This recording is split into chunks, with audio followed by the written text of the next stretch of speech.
So next third parameter. ఆ third parameter ఏంటంటే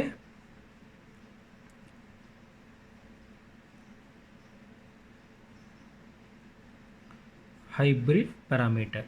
so దీన్ని మనం ఏమనుకోవచ్చు, so this parameter we can also called as a H parameter అని కూడా అనొచ్చు అనమాట. ఇవి అసలు ఎలా వస్తాయో చూద్దాము, ఓకేనా. సో అసలు హైబ్రిడ్ పారామీటర్ వచ్చే ముందు ఒకసారి మళ్ళీ మనం జెడ్ పారామీటర్, వై పారామీటర్ తీసుకుందాం. సో జెడ్ పారామీటర్లో మనం ఎలా తీసుకున్నాం equation, Z is equal to V by I ప్రకారం తీసుకున్నాం, ఓకేనా. అండ్ వై పారామీటర్లో మనం ఏం తీసుకున్నాం, Y is equal to I by విగా తీసుకున్నాం, ఓకేనా. అంటే ఇక్కడ ఫార్ములా ఏంటి, V is equal to Z into I, and ఇక్కడ ఫార్ములా ఏంటి, I is equal to Y into విగా తీసుకున్నాం. మనం ఒక 2 పోర్ట్ నెట్వర్క్ తీసుకుంటే ఇక్కడ V1 is equal to is a function of, మనకి ఎలా ఉన్నాయమ్మా, I1 I2 కదా రాసింది, అదే కదా. Z1 V1 equal to Z11 I1 plus Z12 I2 అంతే కదా రాసింది. And similarly V2 is a function of I1 I2లో రాసాం, అంతే కదా. అండ్ సిమిలర్లీ హెచ్ పారామీటర్లో మనం రాసాం I1 is equal to is a function of V1 V2లో రాసాము. And I2 is equal to is a function of V1 V2లో రాసాం. ఇట్లా మనం రాసాం, V1 is a function of I1 I2, V2 is a function of I1 I2. అలాగే Y పారామీటర్స్లో equations ఏంటి, I1 is equal to Y11 V1 plus Y12 V2, and I2 అలాగే రాసింది. అంటే I1 మనకి V1 V2లో వచ్చింది, I2 కూడా మనకి V1 V2లో వచ్చింది. ఇప్పుడు ఇక్కడ మనకి ఈ ఈక్వల్ టుకి ఇటుపక్క ఉన్న వాటిని అంటే LHSని మనం ఏమంటామంటే డిపెండెంట్ వేరియబుల్ అంటాం. ఎందుకని, ఇవి I1 I2 మీద డిపెండ్ అవుతుంది. ఈ ఈక్వల్ టుకి ఇటువైపు అంటే RHSలో ఉన్న వేరియబుల్స్ మనం ఏమంటామంటే ఇండిపెండెంట్ వేరియబుల్స్ అంటాం. అలాగే ఇక్కడ డిపెండెంట్ వేరియబుల్స్ I1 I2 అవుతాయి, ఇండిపెండెంట్ వేరియబుల్స్ ఏమవుతాయి మనకి ఇక్కడ V1 V2 అవుతాయి అన్నమాట, ఓకేనా. సో ఇప్పుడు ఈ కండిషన్స్ అన్ని బేస్ చేసుకొని మనం ఏం చేస్తామంటే హైబ్రిడ్ చేస్తాం అనమాట. సో ఇక్కడ డిపెండెంట్ వేరియబుల్ ఏంటి, 2 వోల్టేజెస్ ఉన్నాయి, ఇక్కడ ఇండిపెండెంట్ 2 కరెంట్స్ ఉన్నాయి. ఇక్కడ డిపెండెంట్ ఏంటి, 2 కరెంట్స్ ఉన్నాయి, ఇక్కడ ఇండిపెండెంట్ ఏంటి 2 వోల్టేజెస్ ఉన్నాయి, అది కండిషన్. ఇప్పుడు మనం నెక్స్ట్ ఏం చేస్తున్నామంటే హైబ్రిడ్ చేసుకుంటున్నాం, ఓకేనా. అది హైబ్రిడ్ అంటే మీకు తెలిసి ఉంటుంది కదా, చిన్నప్పుడు చదువుకున్నాం హైబ్రిడ్ మొక్కలు అంటాం కదా. అంటే ఎలా చేస్తాము, ఏవైనా 2 డిఫరెంట్ కేటగిరీస్ ఉన్న మొక్కలు తీసుకొచ్చి ఆ రెండింటిని మనం అంటు కడతాం, అక్కడి నుంచి కొత్తగా ఒక మొక్క వస్తుంది కదా, దాన్ని మనం ఏమంటామంటే హైబ్రిడ్ అంటాం. అదే కదా చేసింది. ఈ హైబ్రిడ్ వల్ల మనకేంటి, నువ్వు ఏవైతే 2 డిఫరెంట్ కేటగిరీస్ తీసుకున్నావో ఆ 2 కేటగిరీస్లో ఉన్న లక్షణాలన్నింటినీ కలిపి మనకి కంబైన్డ్కి వస్తుంది. అంటే సపోజ్ నువ్వు ఫస్ట్ మొక్క తీసుకున్నావు అనుకో, ఆ మొక్కలో ఉన్న లక్షణాలు, రెండోది తీసుకున్నావు అనుకో, ఆ మొక్కలో ఉన్న లక్షణాలు, ఈ 2 లక్షణాలు లింక్ అయ్యి మనకి ఒక కంబైన్డ్ ప్రోడక్ట్ అనేది బయటకు వస్తుంది అనమాట. దాన్ని మనం హైబ్రిడ్ అంటాం. అంటే ఇక్కడ మనం హైబ్రిడ్ చేస్తామంటే వేటి బేస్ చేసుకున్నాం, వాటి యొక్క కేటగిరీస్ని బేస్ చేసుకున్నాం, ఓకేనా, అంతే కదా. అది మనం మొక్కలో చెప్పుకున్నాం. ఇప్పుడు ఈ హైబ్రిడ్ కాన్సెప్ట్ని మనం ఎలక్ట్రికల్కి అప్లై చేద్దాం. ఆ కాన్సెప్ట్ ఏంటంటే ఇక్కడ మనం హైబ్రిడ్ పారామీటర్స్ని ఫైండ్ అవుట్ చేయాలి. హైబ్రిడ్ పారామీటర్ అంటే పేర్లోనే ఉంది. So what is meaning of hybrid, 2 different categories. ఆ 2 డిఫరెంట్ కేటగిరీస్ ఏంటంటే, సో ఫస్ట్ కేటగిరీ వచ్చేసరికి పారామీటర్, ఓకేనా. సెకండ్ కేటగిరీ వచ్చేసరికి పోర్ట్. ఈ రెండింటిని బేస్ చేసుకుంటాం. అంటే ఇక్కడ మనకి ఈక్వాలిటీకి ఇటుపక్క ఉన్నవి, ఈక్వాలిటీకి ఇటుపక్క ఉన్నవి, ఆ రెండింటిని బేస్ చేసుకుంటాం అనమాట. అలా బేస్ చేసుకుంటే ఇక్కడ జెడ్ పారామీటర్లో ఈక్వాలిటీ ఇటుపక్క 2 వోల్టేజెస్ ఉన్నాయి, ఇక్కడ తీసుకుంటే ఈక్వాలిటీకి ఇటుపక్క 2 కరెంట్స్ ఉన్నాయి. అంటే 2 వోల్టేజెస్, అవి 2 సేమ్ పారామీటర్ కదా, అంటే వోల్టేజెసే కదా 2, ఓకే. పోర్ట్ ఏంటి, ఇది ఫస్ట్ పోర్ట్, ఇది సెకండ్ పోర్ట్, అట్లా మనం చూసుకుంటాం అనమాట. అంటే హైబ్రిడ్ పారామీటర్స్లో మనకి యాక్చువల్గా ప్రతి పారామీటర్లో 2 ఉంటాయి, ఒకటి డిపెండెంట్, ఇంకొకటి ఇండిపెండెంట్. ఇప్పుడు హైబ్రిడ్ పారామీటర్లో మనకి డిపెండెంట్ వేరియబుల్స్ ఫస్ట్ చూద్దాం. సో ఆ డిపెండెంట్ వేరియబుల్స్ ఏం అవ్వాలి, మనకి హైబ్రిడ్ అవ్వాలి. అంటే 2 సేమ్ డిఫరెంట్ కేటగిరీస్ అయి ఉండాలన్నమాట. అంటే ఏంటి, ఇక్కడ 2 వోల్టేజెస్ ఉన్నాయి కాబట్టి, సో ఇక్కడ మనకి డిపెండెంట్ పారామీటర్ ఏమవ్వాలి, ఒకటి వోల్టేజ్ అయితే ఇంకొకటి కరెంట్ అవ్వాలి, ఓకేనా. అట్లాగే ఇండిపెండెంట్ పారామీటర్లో కూడా మనకి హైబ్రిడ్ అవ్వాలి. ఇక్కడ ఇండిపెండెంట్ వేరియబుల్స్ ఏంటి, 2 కరెంట్స్, ఇక్కడ ఇండిపెండెంట్ వేరియబుల్స్ ఏంటి, 2 వోల్టేజెస్. బట్ ఇక్కడ నువ్వు హైబ్రిడ్ చేస్తున్నావు కాబట్టి ఇండిపెండెంట్లో ఏమవుతుంది, ఒకటి వోల్టేజ్ అయితే ఇంకొకటి కరెంట్ అవుతుంది. కాబట్టి ఇండిపెండెంట్లో కూడా మనకి 2 డిఫరెంట్గా ఉండాలి కాబట్టి వోల్టేజ్ కరెంట్ అవ్వాలి. సో కాబట్టి ఈ కండిషన్ బేస్ చేసుకొని డిపెండెంట్ వేరియబుల్స్ ఇండిపెండెంట్ వేరియబుల్స్ ఏంటో ఐడెంటిఫై చేసాం. Okay, very good. So next మనకి ఇక్కడ ప్రతి సర్క్యూట్లో ఎన్ని వోల్టేజెస్ ఉంటాయి? 2 వోల్టేజెస్ ఉంటాయి, V1 V2. ఇప్పుడు నీకు ఇక్కడ V1 కావాలా, V2 కావాలా, అలాగే ఇక్కడ I1 కావాలా, I2 కావాలా, అలాగే ఇక్కడ ఏది అది కూడా తీసుకోవాలి. ఇక్కడ మనకి V1 V2 I1 I2 ఏది వస్తుందో చూద్దాం. అంటే మనం హైబ్రిడ్ చేస్తామంటే కేటగిరీస్ డిఫరెంట్గా ఉంటాయి కదా, పారామీటర్తో పాటు ఆ పోర్ట్ కూడా డిఫరెంట్ ఉంటాయి. ఇప్పుడు నువ్వు ఇక్కడ వోల్టేజ్ V1 తీసుకుంటే కనుక ఇక్కడ I1 అనేది రాకూడదు. ఎందుకని రాకూడదంటే ఒకటి వోల్టేజ్ ఒకటి కరెంట్ కాబట్టి, అంటే పారామీటర్లో అది హైబ్రిడ్ అయింది. కానీ దాంతోపాటు మనకి ఏమవ్వాలి, పోర్ట్లో కూడా అవ్వాలా లేదా? ఇప్పుడు V1 I1 అంటే రెండు ఒక పక్కే ఉంటున్నాయి, అప్పుడు అది హైబ్రిడ్ కనెక్షన్ అవుతుందా? అవ్వకూడదు. కాబట్టి ఇది V1 అయితే ఇదేమవ్వాలి, I2 అవ్వాలి. లేదు నీకు ఇది V2 అయితే ఇదేమవ్వాలి, I1 అవ్వాలన్నమాట. అట్లాగే ఇది V1 అయినప్పుడు ఇది V2 అవుతుంది, మిగిలింది అదే కదా. ఇది I2 అయినప్పుడు ఇది I1 అవుతుంది. లేదు ఈ కాంబినేషన్ తీసుకుంటే కనుక అప్పుడు ఇక్కడ V1 అవుతుంది, ఇక్కడ I2 అవుతుంది అనమాట. సో ఈ రెండు ఒక కాంబినేషను, ఈ రెండు ఒక కాంబినేషన్. కాబట్టి నీకు ఇక్కడ 2 సెట్స్ ఆఫ్ హైబ్రిడ్ పారామీటర్స్ వస్తున్నాయి. ఈ 2 సెట్స్లో ఏదైనా తీసుకోవచ్చు, ఈ సెట్ అయినా తీసుకోవచ్చు, ఈ సెట్ అయినా తీసుకోవచ్చు. సపోజ్ నువ్వు ఈ సెట్ని కనుక హైబ్రిడ్ పారామీటర్గా తీసుకుంటే ఈ సెట్ ఏమవుతుంది, దానికి రివర్స్ అవుతుంది. కాబట్టి దాన్ని ఇన్వర్స్ హైబ్రిడ్ పారామీటర్స్ అంటాం. లేదు ఈ సెట్ కనుక నువ్వు హైబ్రిడ్ పారామీటర్స్ తీసుకుంటే ఈ సెట్ ఏమవుతుందంటే నీకు ఇన్వర్స్ హైబ్రిడ్ పారామీటర్ అవుతుంది. సో నువ్వు ఏ కాన్సెప్ట్ అయినా తీసుకోవచ్చు. ఓకేనా? ఇప్పుడు నేనేం చేస్తున్నానంటే సో ఈ సెట్ని హైబ్రిడ్ పారామీటర్గా తీసుకుంటున్నాను. ఓకేనా? Then what are the hybrid parameter equations? Hybrid parameter ఈక్వేషన్స్లో డిపెండెంట్ వేరియబుల్స్ ఏంటమ్మా, V1 I2. Indu function of ఎలా రావాలి మనకి, I1 V2లో రావాలి. అలాగే I2 is a function of I1 V2లో రావాలి. ఓకేనా? సో హైబ్రిడ్ పారామీటర్ కాబట్టి దీన్ని హెచ్తో ఇంటిగ్రేట్ చేస్తాం. ఓకేనా? ఇట్లా వస్తాయి అనమాట. ఇప్పుడు ఈ హెచ్కి ఏం పేరుద్దాం, H11, ఇది H12, ఇది H21, ఇది H22 అనమాట. ఇట్లా మనం హైబ్రిడ్ పారామీటర్ ఈక్వేషన్స్ రాస్తాం. ఓకేనా? V1 is equal to H11 into I1 plus H12 into V2 and I2 is equal to H21 I1 plus H22 V2. ఇట్లా మనం ఏం చేస్తామంటే హైబ్రిడ్ పారామీటర్కి ఈక్వేషన్స్ రాస్తాం. ఈ పారామీటర్స్ ఎలా వచ్చినాయో మనం ఇక్కడ కాన్సెప్ట్ ప్రకారం చూస్తాం, హైబ్రిడ్ కనెక్షన్ కాబట్టి.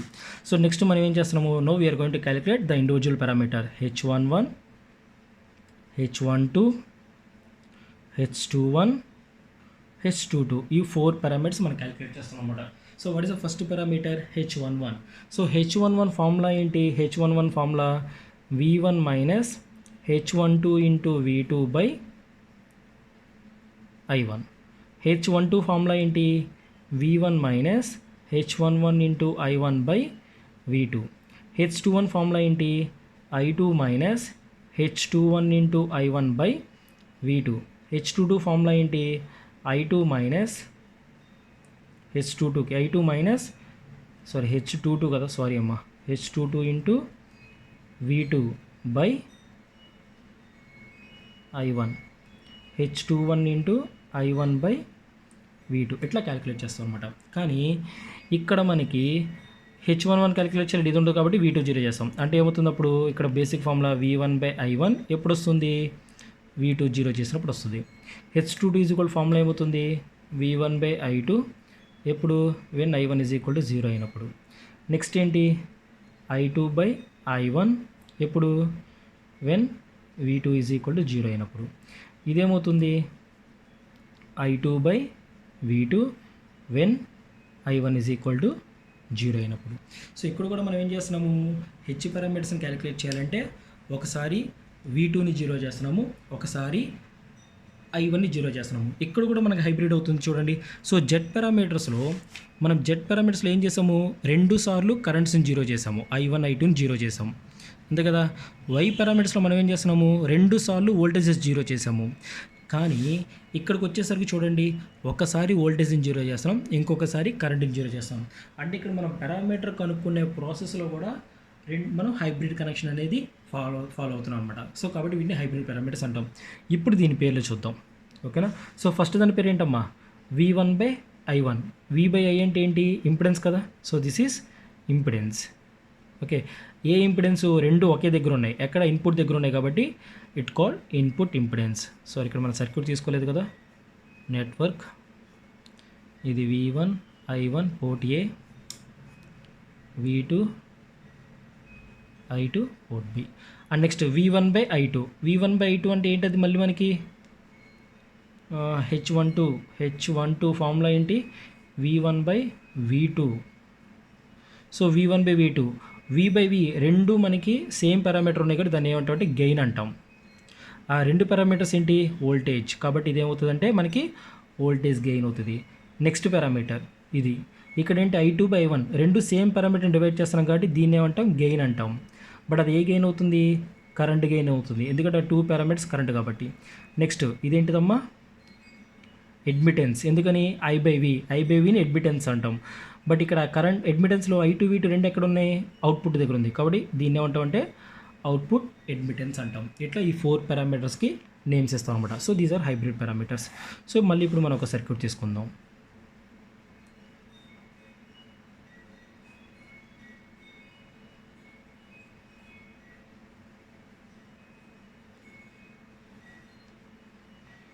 V2 I2 V1 I1.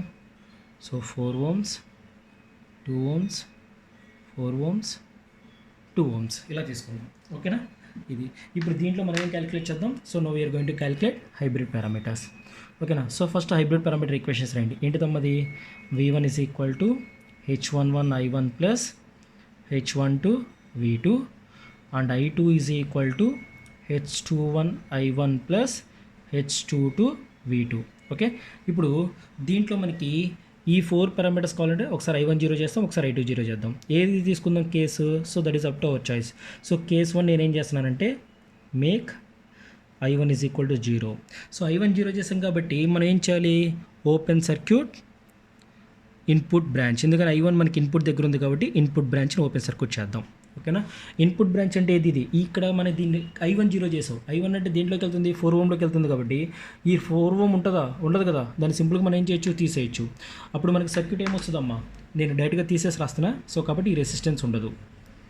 ఓకేనా,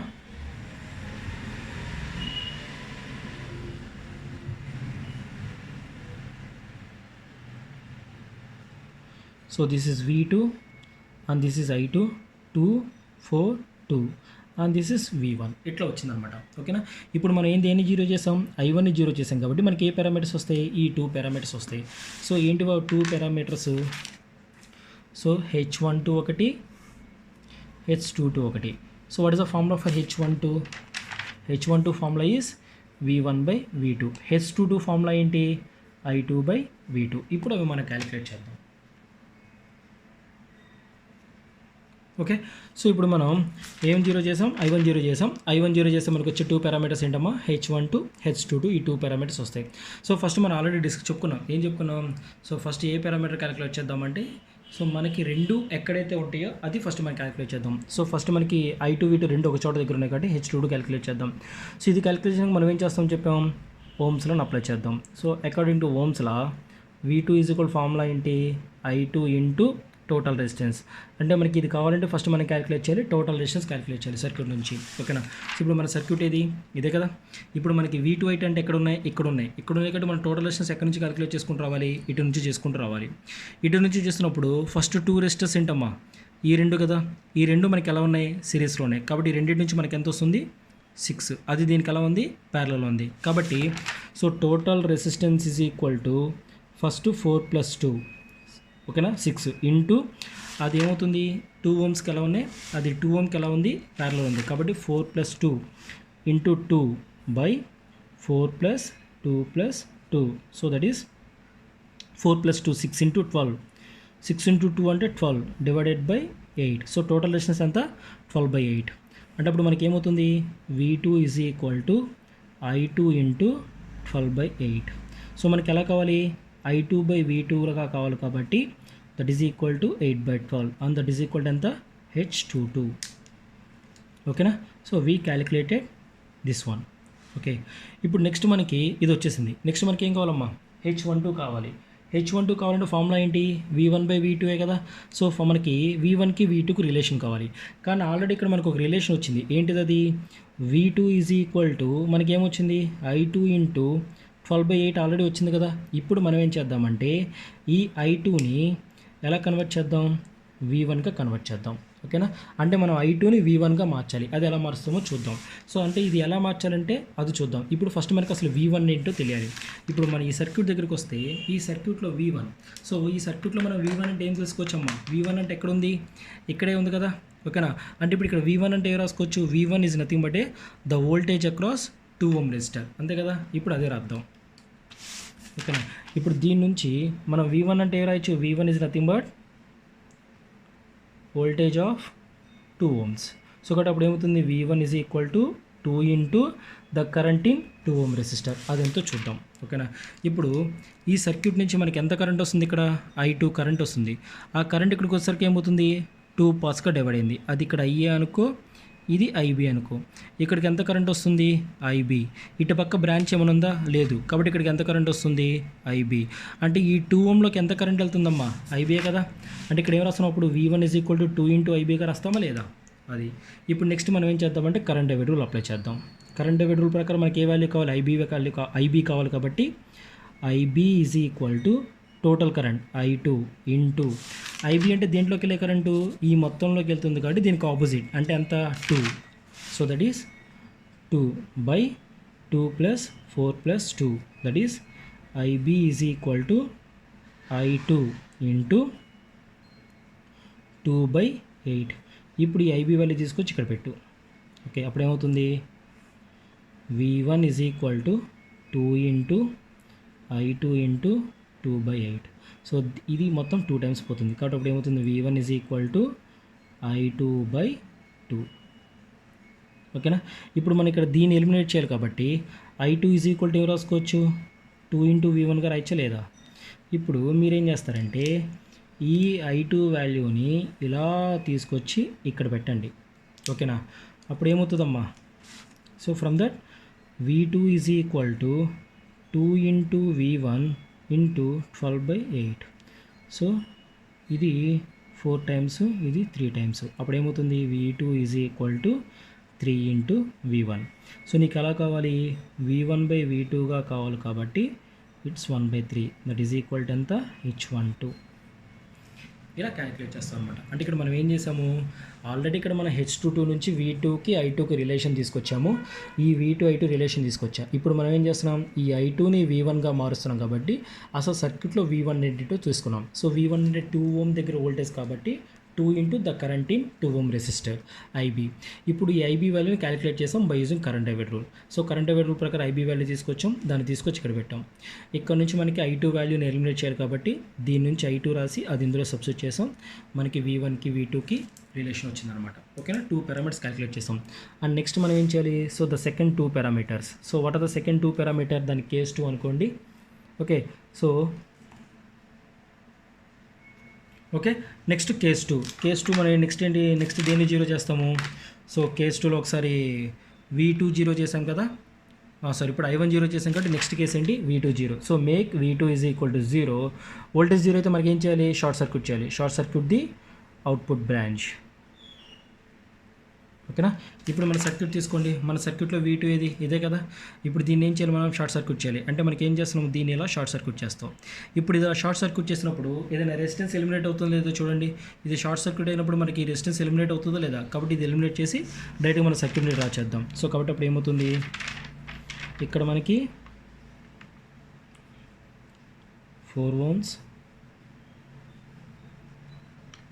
2 ohms, again 4 ohms, అండ్ ఇది షార్ట్ సర్క్యూట్. ఓకేనా, ఇదేంటిది I2 V1 I1. ఓకేనా, అది. ఇప్పుడు V2 0 చేసినప్పుడు మనకి ఏ 2 పారామీటర్స్ వస్తాయమ్మా, H11 H21. సో మనకి ఏ 2 పారామీటర్స్ వస్తాయి, H11 ఒకటి వస్తుంది, నెక్స్ట్ H21 ఒకటి వస్తుంది. సో H11 ఫార్ములా ఏంటి, V1/I1. H21 ఫార్ములా ఏంటి, I2/I1. అంతే. ఒకసారి చూడండి, H21 ఫార్ములా ఏంటి, I2/I1. ఓకేనా, ఈ 2 పారామీటర్స్ క్యాలిక్యులేట్ చేయాలి.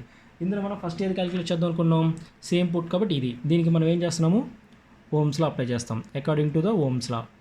సో ఏంటిది according to Ohm's law, V1 is equal to I1 into total resistance RT. ఓకేనా. ఇప్పుడు ఈ సర్క్యూట్ నుంచి టోటల్ రెసిస్టెన్స్ క్యాలిక్యులేట్ చేయండి. So total resistance RT is equal to V1 A1 అంటే ఎక్కడ ఉన్నాయి కాబట్టి టోటల్ రెసిస్టెన్స్ ఇటు నుంచి చేయండి. అంటే ఫస్ట్ 2 రెసిస్టెన్స్ ఇవి రెండు ఎలా ఉన్నాయి మనకి ప్యారల్లో ఉన్నాయి కాబట్టి 4 × 2/4 + 2 దానికి ఇది ఎలా వస్తుంది సిరీస్లో ఉంది కాబట్టి ప్లస్. సో అప్పుడు ఏమవుతుంది 8/6 + 4 so 24 + 8 32/6. So total resistance RT is equal to 32/6 అంటే అప్పుడు ఏమవుతుంది V1 is equal to I1 × 32/6. So మనకి ఎలా కావాలి V1/I1గా కావాలి కాబట్టి 32/6 దట్ ఈజ్ ఈక్వల్ టు ఏంటమ్మా H11. ఓకేనా అది. సో నెక్స్ట్ మనకి ఏం కావాలి H21 కావాలి. H21 అంటే దేనికి రిలేషన్ కావాలమ్మా I2కి I1కి కదా. ఇప్పుడు ఈ సర్క్యూట్ చూడండి, ఈ సర్క్యూట్లో మనకి ఎన్ని కరెంట్స్ ఉన్నాయి 2 కరెంట్స్ ఉన్నాయి. అంటే I1కి I2కి కరెంట్ కావాలంటే అంటే రిలేషన్ కావాలంటే so directly we can do apply current divider rule చేసేసుకోవచ్చు. ఓన్లీ మనకి 2 కరెంట్స్ మధ్య రిలేషన్ కావాలి కాబట్టి సో డైరెక్ట్గా మనం ఏం చేయొచ్చు కరెంట్ డివైడర్ రూల్ అప్లై చేయొచ్చు. So no I'm going to apply current divider rule. So current divider rule ప్రకారం మనకి ఏ కరెంట్ క్యాలిక్యులేట్ చేయాలో తెలియాలి. ఏది క్యాలిక్యులేట్ చేయాలో తెలియాలంటే మనకి అసలు టోటల్ కరెంట్ ఏంటో తెలియాలి. ఇప్పుడు రెంట్లో మనకి టోటల్ కరెంట్ ఏదవుతుంది I1 టోటల్ కరెంట్ అవుతుందా I2 టోటల్ కరెంట్ అవుతుందా I1 టోటల్ కరెంట్ అవుతుంది. ఎందుకనంటే ఇక్కడ మనకి సోర్స్ నుంచి ఏదైతే కరెంట్ వస్తుందో అది టోటల్ కరెంట్. సో సోర్స్ నుంచి వచ్చే కరెంట్ ఏంటి V1 అంటే ఇక్కడ సోర్స్ మనకి V1 కాబట్టి దీని నుంచి వచ్చే కరెంట్ ఏంటి I1 కాబట్టి ఇది టోటల్ కరెంట్ అవుతుంది, ఇది బ్రాంచ్ కరెంట్ అవుతుంది. సో కాబట్టి ఇప్పుడు మనం ఏం చేస్తున్నాము I2 క్యాలిక్యులేట్ చేస్తున్నాం కాబట్టి I2 ఈజ్ ఈక్వల్ టు దానికి టోటల్ కరెంట్ ఎంత I1 ఇంటూ అంటే ఇక్కడ మనకి I1 కరెంట్ ఇక్కడికి వచ్చింది అంతేనా. అదేమవుతుంది ఇటు డివైడ్ అయింది. ఓకేనా. సో ఈ కరెంట్ IA అనుకోండి, ఈ కరెంట్ IB అనుకోండి. ఇప్పుడు ఈ సర్క్యూట్ నుంచి మనం ఏం రాసుకోవచ్చు I2 ఈజ్ ఈక్వల్ టు -IBగా రాసుకోవచ్చా లేదా అది. So I2 is equal to -IB లేదా అలాగే రాద్దాం I2 is equal to -IB that is equal to minus. ఇప్పుడు IBకి ఆపోజిట్ కరెంట్ ఆపోజిట్ రెసిస్టెన్స్ అంతా 2 కాబట్టి టోటల్ కరెంట్ యాక్చువల్గా అంతా I1 ఇంటూ ఆపోజిట్ రెసిస్టెన్స్ అంతా 2/2 + 4. So that is I2 is equal to -I1 into 1/3. ఓకేనా. సో మనకి ఎట్లా కావాలి I2/I1గా కావాలి. అప్పుడు ఎంత -1/3 దాని వాల్యూ ఎంత H21 వచ్చేసింది కదా అది. ఇప్పుడు ఇక్కడ చూడండి రెసిప్రోసిటీ కండిషన్ చూడండి. H12 వాల్యూ ఎంత వచ్చింది H12 వాల్యూ 1/3 వచ్చింది. H21 వాల్యూ ఎంత వచ్చింది -1/3 వచ్చింది. అంటే దీని నుంచి రెసిప్రోసిటీ కండిషన్ ఏమవుతుంది H12 is equal to -H21 is the reciprocity condition for hybrid parameters. So Z parameters కంటే ఏంటి Z11 is equal to Z12 అక్కడేమో Y12 is equal to Y21. But ఇక్కడికి వచ్చేసరికి ఏమవుతుందంటే H12 is equal to -H21 దీనికి reciprocity condition అవుతుంది అనమాట. ఇలా క్యాలిక్యులేట్ చేస్తాం. అంటే ఇక్కడ మనకి సింపుల్గా అయిపోయింది. ఇక్కడ V1కి I1కి కావాలి కాబట్టి ఇలా తీసుకొచ్చాము ఓమ్స్ల ప్రకారం. ఇక్కడ బట్ మనకి 2 కరెంట్స్కి కావాలి కాబట్టి ఎప్పుడైతే మీకు 2 కరెంట్స్కి రిలేషన్ కావాల్సి వస్తుందో అప్పుడు better apply current divider rule. So current divider rule apply చేసి సింగిల్ స్టెప్లో మనం I2కి I1కి రిలేషన్ తీసుకొచ్చేసాం. ఓకేనా. సో ఇది హైబ్రిడ్ పారామీటర్స్.